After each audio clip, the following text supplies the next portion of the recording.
you've talked a lot today back on the economy about what the president has already done in the last 2.5 years. That, of course, a lot of the president's agenda was left on the table. Child care, ending Trump tax cuts, that kind of thing. At what point, and obviously it's not this speech, but at what point does the president have to pivot to be talking about specific proposals for new things that he wants to do in a potential second term, or even in the latter part of this term? And why isn't if this, I think Corinne yesterday called it a cornerstone speech or something like that. Why not use this opportunity, you're obviously building up the speech, to do some of that, to talk a little bit about new specific proposals?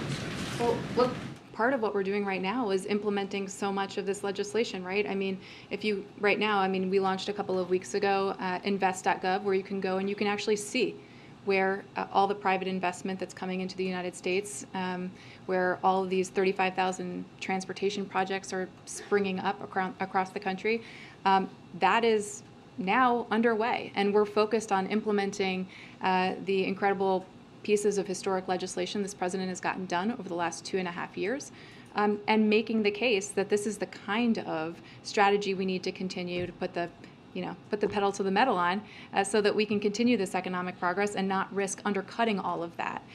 Because as we've seen, House Republicans continue to try to repeal the IRA and the progress that we're making in investing in clean energy and manufacturing, reshoring jobs in America. They're continuing to push for unpaid for extensions of the Trump tax cuts, which would add $3 billion to our deficit, send jobs overseas, and undercut the progress that we've made. So this president is laser focused on, the historic progress that we've made, the historic legislation we've made over the last 2.5 years, and making sure that we implement that right now successfully, so that we can continue to keep our foot on the gas, as they said. Does this administration think that's enough, or at some point, does the administration think he has to lay out his next vision? Well, so today we're focused on tomorrow and laying out Bidenomics and talking to the American people about what that is, how it's taken shape, and how it's made a meaningful impact in their lives. That's what we're focused on for the moment. I don't have anything to preview for you in the way of future economic announcements, but look, we believe there's really substantial progress to be proud of here.